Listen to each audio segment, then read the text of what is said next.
De todos los temas económicos, que son graves por distintos motivos, ¿cuál es el que usted ve como el más preocupante de todos? El más preocupante, El primero que habría que atacar. sí, yo diría tomando un horizonte más amplio. Puedo ir desde la vuelta de la democracia. La falta de crecimiento económico, sin ninguna duda, sin ninguna duda. Por supuesto, después vamos a discutir el huevo y la gallina porque está la tasa de inflación. Ya. Sin ir al 83, solo de 2001 a la fecha, la inflación ha sido de 7.500%. Fíjense que son 2001, son 19 años. 19 años. Hay países del mundo, voy a exagerar, casi digo, al 2-3% anual. Eso se multiplica, no se suma, pero estamos hablando 7.500 contra 40, 30. Es como es imposible, como armar un equipo de barrio e ir a jugar con La Champions League, Liverpool, claro. qué sé yo. Iba a decir con Racing, pero falta. Después vamos a hablar de Falta un fútbol poquito, por también. eso, falta un poquito más. Así que, pero si tengo que definir algo, El crecimiento económico. y tiene que tomar nota la clase dirigente argentina, porque hoy, por ejemplo, la calidad de vida de Argentina, medido en lo que se llama el producto per cápita, que es una buena medición, aunque no mide la distribución, está a niveles de 2004 o 1990. 1990. Quiere decir que, o sea, la calidad de vida promedio del argentino ha retrocedido o al 2004 o a 1990. Hoy leía que en términos de pobreza, Sí. en los últimos 25 años, es el país que ha caído y que tiene mayor pobreza, que es el único país del mundo. Claro. En los últimos 25 años ha aumentado su pobreza, que por supuesto pobreza hay en Etiopía y en Brasil, pero Sí. no la han aumentado con el aumento de Argentina. No. Es tremendo ese dato, Carlos. Es tremendo. Lo que ocurre es que yo estaba preparando un análisis que dice muy sintéticamente más o menos así, del 83 a la fecha. La hiperinflación hasta el 89 genera una pérdida del PBI per cápita, de calidad de vida del orden del 30%. 30%. Del 30%. Eso 83-89. Y cuando eso ocurre saltan los indicadores de pobreza e indigencia. Es difícil ir tan atrás para encontrar homogeneidad en las mediciones, porque yo quiero llegar a hoy con Claro. esto que voy a decir. Entonces después vienen los 10 años de Menem. Yo por supuesto voy a hablar con la autoridad de los números. Estamos hablando del pasado, de números oficiales, Claro. del Banco Central o del Ministerio de Economía. No hay camiseta puesta. Sí. Menem levanta los 30 puntos. Menem levanta los 30 puntos. Pasa el desempleo al 15%, hay estabilidad, y baja a lo que yo llamo el promedio de pobreza en la Argentina, porque ahora voy a distinguir la pobreza que genera la macroeconomía de la pobreza estructural que hay que resolver. Claro. Menem baja de 20 puntos la pobreza y la deja más o menos en 25 puntos. Luego el 2001 devuelve los 30 que ganó, devuelve. Eso es la Argentina, devuelve. Devuelve significa que cae de nuevo la calidad de vida a los 30 puntos que lo sube Menem. Por supuesto, va al récord de 52% la pobreza, 20% la indigencia, 20% de desempleo, etcétera, etcétera, etcétera. Y viene Kirchner. Los procesos Kirchner y Menem son diferentes. Yo tengo mi propia visión, la podemos discutir otro día. Kirchner recupera el 30.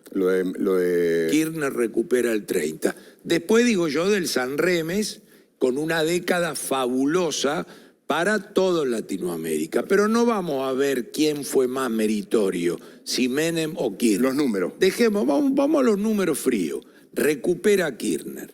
Y entre el 2007 y el 2019 devuelve de nuevo a Argentina a los 30. Son los famosos 12 años de estancamiento que tiene. Son 2 veces Cristina Fernández y 1 vez Macri. Claro.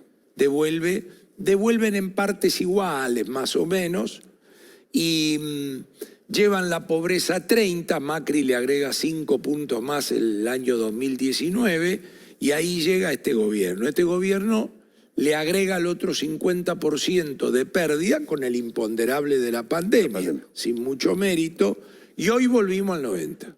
Hoy volvimos al 90, con 42 de pobreza, solo superado por el 2001. Más indigencia, más desempleo, con un deterioro formidable en 2 variables claves. Yo hago todo este raconto porque o la política toma nota de esto o estamos complicados. Después podemos hablar del verano, de Fernández, de todo lo que vos quieras. Pero primero déjame darte esta pintura de 35, 37 años. Una radiografía estructural histórica. Estructural histórica. Primero se derrumbó la tasa de trabajo formal en la Argentina. Que esto hay que tomar nota, hay que juntar yo rosqueo, me junto con los sindicalistas, les explico esto. Hay una reforma, una nueva relación laboral de facto en la Argentina. Claro. La hizo el mercado, te doy los números. Sobre 21 millones de trabajadores llamados población económicamente activa, o sea, de los 40 y pico que somos, 21 en condiciones de trabajar, no llega a 7 los privados formales. 7 millones. 7, de 21. Y no llega a 7. La tercera parte. Y lo supera la informalidad. Tenés más de 7 informales, de los cuales 4 perdieron el empleo en la pandemia. Claro. Esa es la desgracia. Claro. Y tenés otro tanto de sector público, 3,5 millones, y cuentapropistas. O sea, te quiero decir, te estoy tirando un número laboral que muestra inviabilidad. Vos sabés que no podemos romper la cabeza de qué hay que hacer y son 3 cosas las que te decís. Mira, después discutimos lo que hay que hacer, pero entre todos, como dirían Obama o que en paz descanse Tabaré Vázquez, porque ¿qué opinan ellos? Dice, los presidentes son como una carrera de antorcha, de relevo. Claro. Venís vos y agarrá la posta vos. Vengo yo, agarro la posta yo. ¿Y qué hago? Sigo lo que hizo el otro. Así lo explican Tabaré y Obama. No como acá. Claro. No como acá. Entonces, ¿qué ocurre? Primero, ahí tenemos un lío bárbaro. O sea, si yo te digo a vos que en 35 años lo único que hiciste es incrementar la informalidad, el cuentapropismo y el sector público. Vos decís, paremos 5 minutos y veamos qué carajo está pasando, claro, porque es un elemento objetivo total que lo publica el Ministerio de Trabajo, no yo. Que es movilidad social descendente. Descendente. Sin duda. Descendente. El segundo elemento clave de toda esta película es que se derrumbó como nunca en la historia la tasa de inversión. Entonces, ¿la tasa de inversión qué es? Es lo que uno invierte para reponer o para ampliar y para crecer. No le busquemos ninguna vuelta, no es ni neoliberalismo, terminó toda esa chantada en el mundo. Si esta lámpara se rompe y nadie se repone, es que este canal no está reponiendo ni siquiera lo que se rompe. No. En el país ocurre eso hoy en la Argentina. Vos tenés que invertir, se dice, yo sé que la gente se pierde, pero para tomar un parámetro, vos tenés que invertir 17 puntos del PBI, del producto, que es plata, solo para reponer deterioro, obsolescencia. Y da 12. Vos en 17 salís 0-0 de local, y da 12. O sea, vos tenés que entender que este es un país que se decae en términos de que no se repone. Entonces yo digo... Ahora, espera, una pequeña cosa. Sí. Esa caída brutal de la inversión directa. Sí. ¿Es en este gobierno o ya venía con Macri? ¿Cuáles son los porcentajes? Porque en particular ocurrió en este gobierno, en este año por actitudes y medidas antinegocio o antimercado. Donde nunca, con alguna excepción en el principio de Kirchner y en el primer gobierno de Menem, nunca se llegó a una tasa de inversión que se dice garantizaría el crecimiento económico. Y hay que decirlo así. Claro. En el primer gobierno de Menem y en la primera parte de Kirchner, a mí qué me importa que uno de Boca y el otro de River. ¿Me entendés? Entonces, eso hay que explicarlo a la gente así, porque la gente castiga la mentira.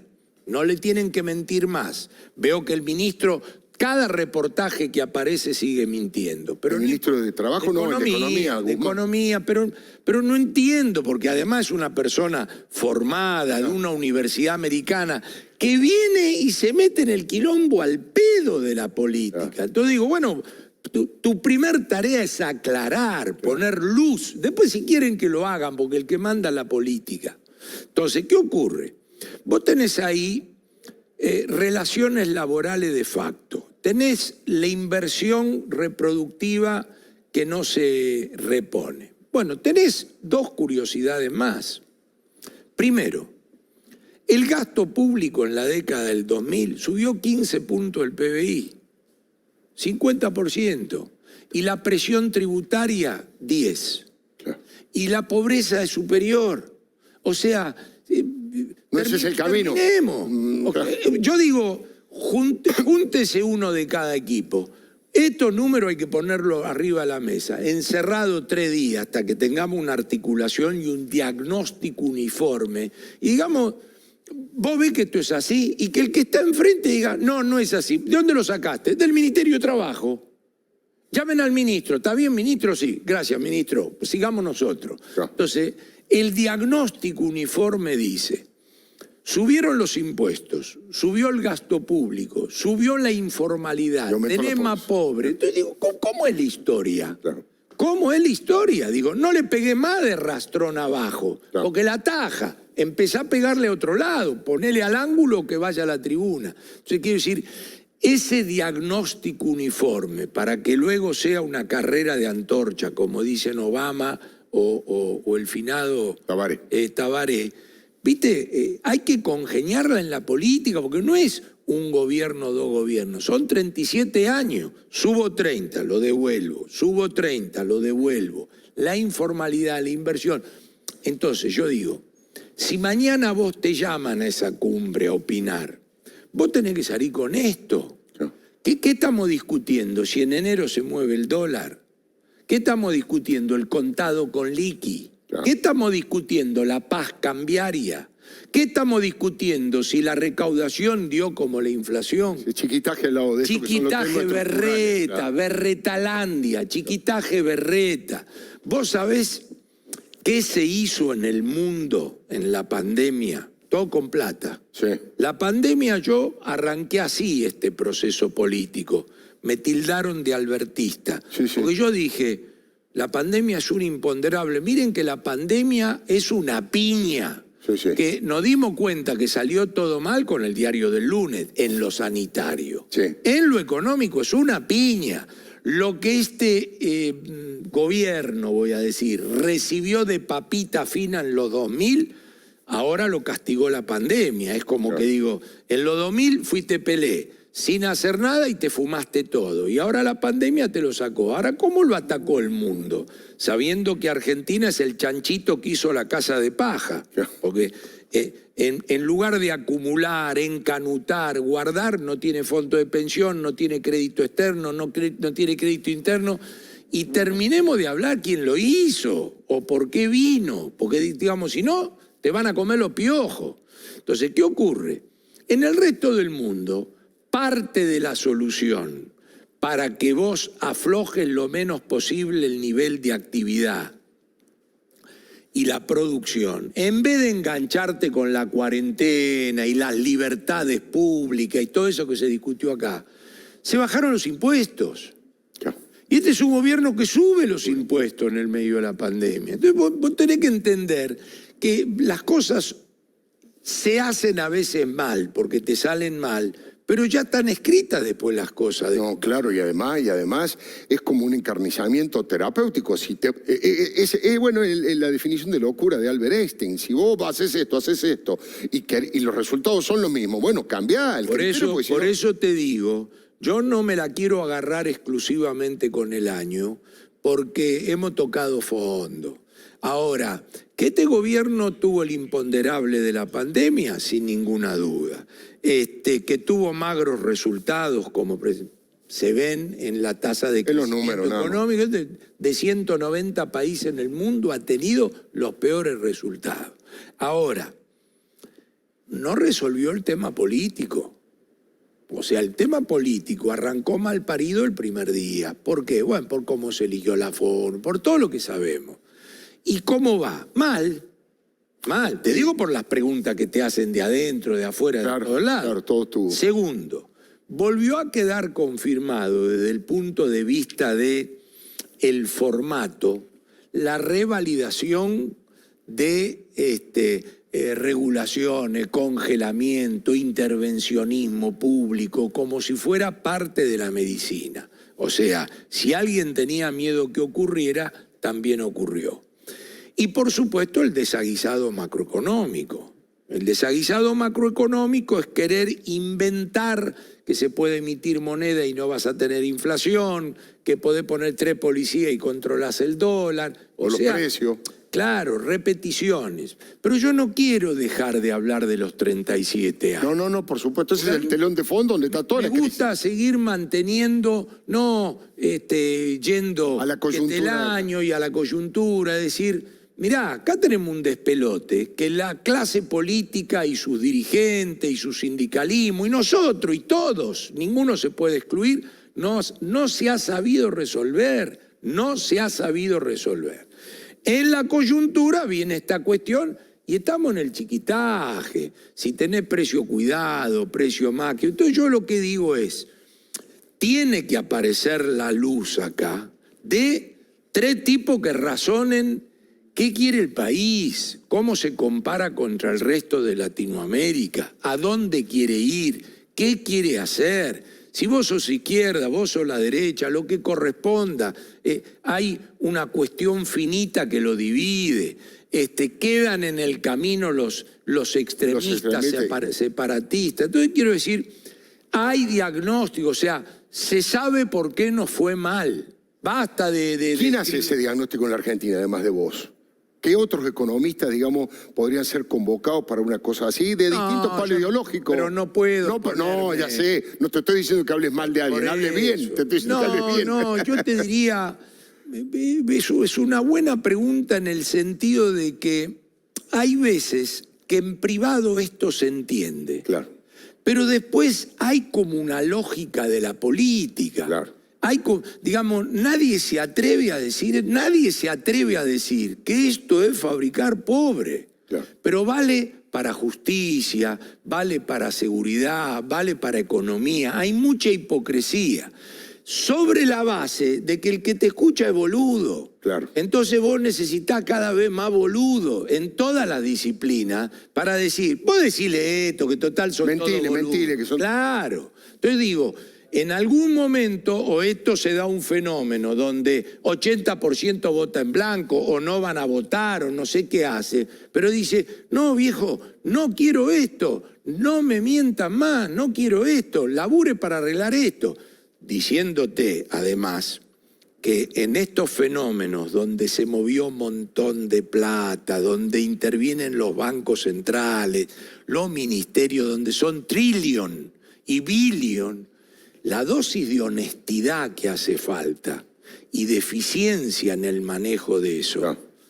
Viste, yo no me lo puedo imaginar para la Argentina, porque la Argentina es un coro de denunciantes. Después el 90% no llega a nada, porque la judicialización, en la mayoría de los casos, la mayoría, no dije todo, son obstaculizaciones. Es muy jodido arrastrar a alguien a llevarlo al sector público a la Argentina. Si el tipo es honesto y está bien, se mete para salir desprestigiado, no prestigiado. ¿Eso te pasó a vos, Carlos? No. A nosotros no. A vos no te, digamos, de hecho, has perdido clientes, has perdido prestigio, pero tenés que tener el culo recontra limpio, en el stock y en el flujo. ¿Entendés cómo es eso? Sí. Y entonces no puede ser que estás inhibido de tal cosa y de tal otra. Y hay denunciadores profesionales que se dedican a judicializar y a amedrentar tipos de fuera que quieren colaborar. Claro. Entonces, un núcleo que tiene que dejar entrar, que tiene que dejar participar, con todo lo despelote que armó el gobierno al cual yo pertenecí un año. Sí, no estamos... O sea, yo acá no hago ninguna diferencia. Entonces, viste, Argentina necesita ese liderazgo político, que además del carisma, la emocionalidad, la empatía, le agregue racionalidad y le agregue no mentirle más a la gente y mostrar esto. ¿Querés mejor ejemplo que lo jubilatorio? A mí un día me liquidaron, porque cuando en el 2008 vino la reforma jubilatoria, yo dije, con esto nos vamos a la mierda. Sí. En la foto y en la película. Sí, en el flujo y en el stock. Claro. ¿Por qué en la foto? Porque en la foto incorporaste 3,5 millones de personas que nunca... Entonces vos recaudabas 5 y gastaste 10. Entonces ese 5 alguien lo pone. Sí. Alguien lo pone. Y arrancó. Y arrancó con una fórmula indexatoria de movilidad, porque la Constitución... Bueno, la fórmula era insostenible, la foto era insostenible y cada día se deterioró más. Después vino el gobierno de Macri, que incluyó el Fondo de Reparación Histórica, que era otra anormalidad, discutida con el presidente en su momento, y cambió la fórmula de ajuste el famoso día que se llenó de piedra. 14 toneladas de piedra en el Congreso. Hoy en la politización, de nuevo, sin que nadie se involucre en la foto, ahora vamos al cambio de fórmula, que es más allá de la anécdota de si el 5 va a cuenta, porque todo eso, discutir el 5, la fórmula, aleja discutir el problema. Yo cuando lo veo me vuelvo loco, porque digo, discutamos la fórmula de movilidad, pero primero discutamos la foto. La foto, ¿por qué es un problema? Porque sale más de lo que entra, y detrás de eso hay jubilado. Entonces, alguien con espalda de la política, uno de Boca, uno de River, uno de Racing, tienen que de cara a la gente a decir, tenemos este pelote. Y alguien lo va a arreglar, se va a ocupar la realidad. Porque, viste, el otro tema semántico y de eslogan es la palabra ajuste, que es como el tipo que todos rechazan, la palabra ajuste. Lo va a hacer la realidad. Claro. Lo que hay es una especialidad para decir, este es el ajustador, claro, este es el ortodoxo, como si el progresismo no tuviera que ajustar después. Claro. Entonces, ¿qué ocurre? Si 3 tipos con espalda, de los cuales dicen, yo represento a 35 de la sociedad, el otro a 30 y el otro a 30, y mañana te va a tocar a vos, mejor que arreglemos esto, porque en la medida que se haga la carrera de antorcha, claro, vamos diciéndome, ¿por qué no aclaramos esto? Bueno, estamos discutiendo hoy la fórmula. La fórmula es cómo se indexa la quiebra. Claro. ¿Vos entendés que la fórmula es? Y venimos con que el 5 a cuenta... Vos sabés que el 5 a cuenta es irrelevante. La fórmula de ajuste cae, porque otra vez estamos detrás si te comes un trimestre o no. Claro.